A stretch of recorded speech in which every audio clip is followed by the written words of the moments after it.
Hello दोस्तों, welcome to Hindi horror diary. दोस्तों, मैं ध्वनि आज आपको होली हॉरर स्टोरी का सेकंड पार्ट सुनाने जा रही हूँ।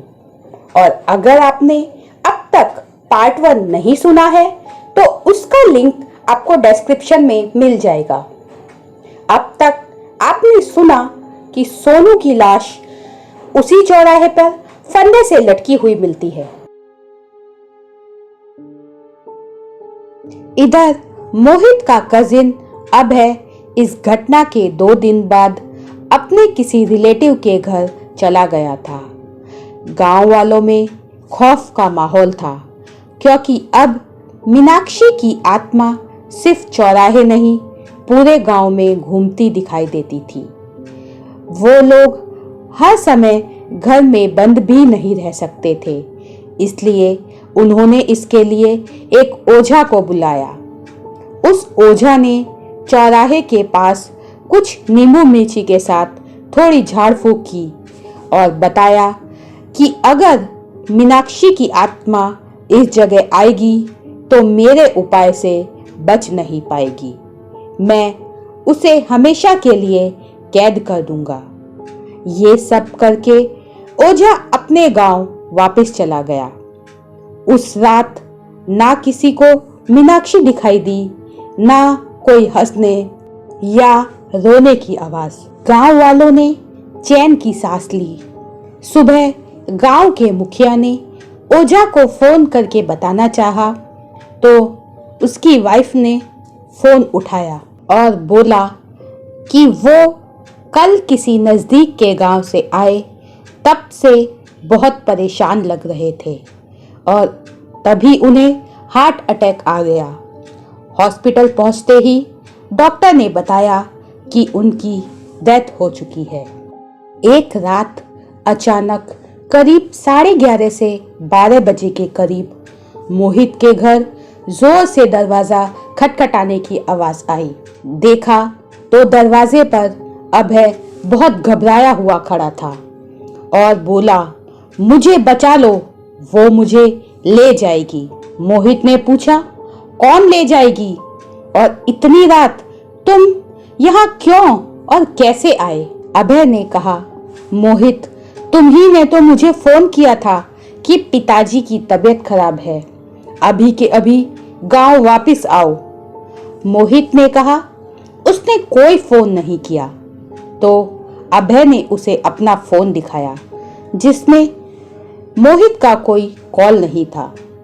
वो बोला, मैं बाइक से वापस आ रहा था और अपने गांव के नजदीक आकर मेरी बाइक बंद हो गई। मैंने सोचा कि बाइक को हाथ से चलाते हुए ले जाता हूँ, इतनी रात कहाँ रिपेयर होगी।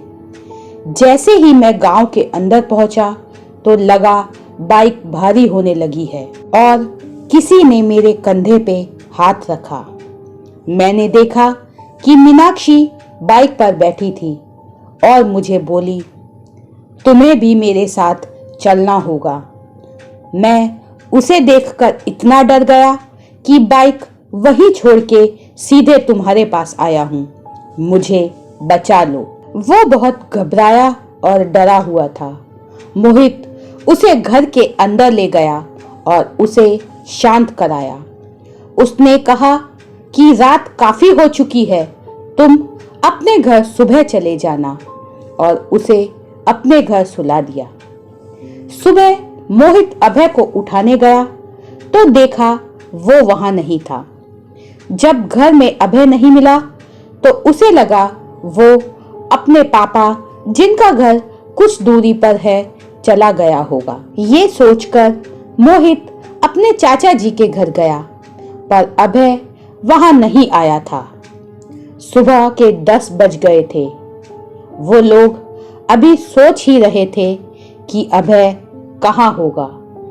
इतने में अभय के पापा को एक कॉल आया कि आपका बेटा पुलिस स्टेशन है।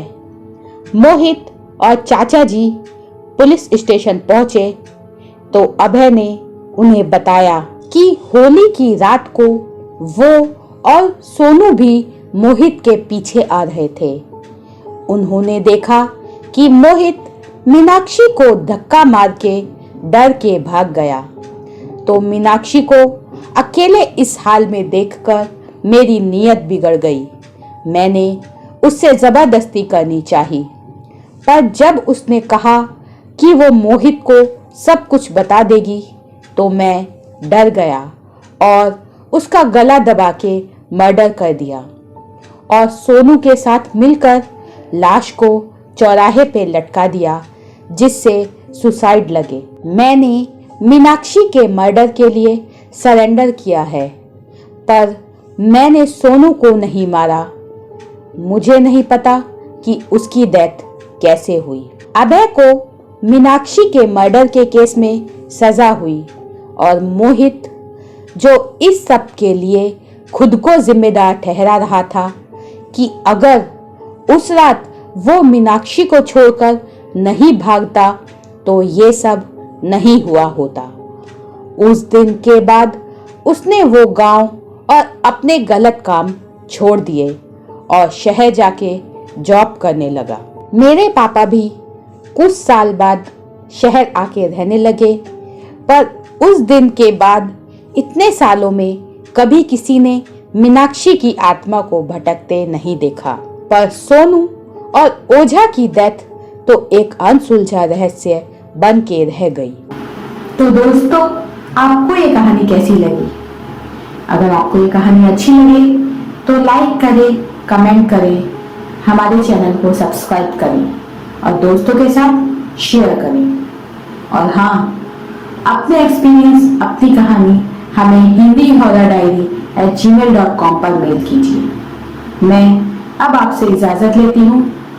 अगले हफ्ते फिर हाजिर होंगी एक नई कहानी के साथ।